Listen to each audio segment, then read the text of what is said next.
নমস্কার বন্ধুরা, রাজু রিঙ্কু সিম্পল রান্নায় আপনাদের স্বাগত। আজকে আমি করব আমি সজনে দিয়ে আলু দিয়ে মাছের রসা, ভিন্ন স্বাদের ভিন্ন পদ্ধতিতে। তাই আমি কি সজনে নিয়ে নিছি, সে কাটি ধুয়ে পরিষ্কার করে নিছি, আলু কাটি নিছি, টমেটো কাটি নিছি, কাঁচা লঙ্কা চিড়ে নিছি, সাথে নিয়ে নিছি আমি 3 পিস মাছ। এখন রান্না করব। তাই মশলার জন্য জিরে, রসুন আর কিছু শুকনো লঙ্কা আমি বাটি নিছি। তারপরে যেই কড়াইতে মাছ ভাজছিলাম সেই কড়াই দিয়ে ফোড়ন দিয়ে দিলাম আমি জিরে। তারপর মশলা দিয়ে আমি ভালো মতন ভাজে দিয়ে দেবো আলু দিয়ে আমি ভালো মতন ভাজে নেব। এই যে আমার মাছ দেখে আর সজনে দেখে একটা পুরোনো দিনের কথা মনে পড়ে গেল। আমার এক মারাঠি বান্ধবী ছিল। সে বান্ধবী বলতো যে তোরা কী খাইছি আজকে, তোর মা কী রান্না করছে।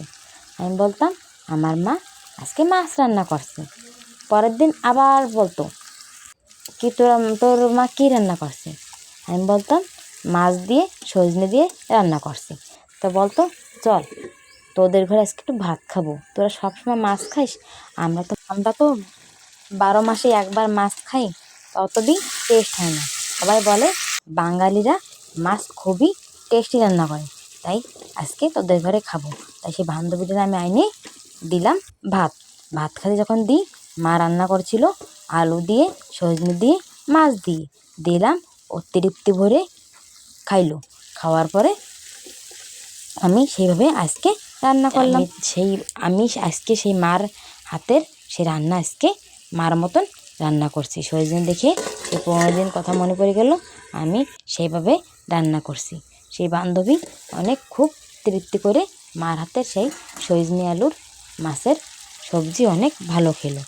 তাই আমি মশলা দিয়ে ভালো মতন কষাইয়ে দিয়ে দিলাম আলু দিয়ে আমি ভালো মতন ভেজে দিয়ে দিলাম সজনে টমেটো আর কিছু কাঁচা লঙ্কা চিড়ে আমি দিয়ে দিলাম, দিয়ে হলদি লবণ দিয়ে আমি ভালো মতন ভেজে দিয়ে দিলাম জল দিয়ে আমি কিছুক্ষণ জাল করে নিলাম। জাল করার পরে আমি ওতে মাছ দিয়ে দিলাম। মাছ দিয়ে আমি চামচের সাহায্যে আলু কিছু ভেঙে নিলাম। ভাঙার পরে এই যে রেডি আমার সজনে দিয়ে আলু দিয়ে মাছের ভিন্ন স্বাদের রেসিপি রেডি। গরম ভাতে খুবই টেস্টি লাগে।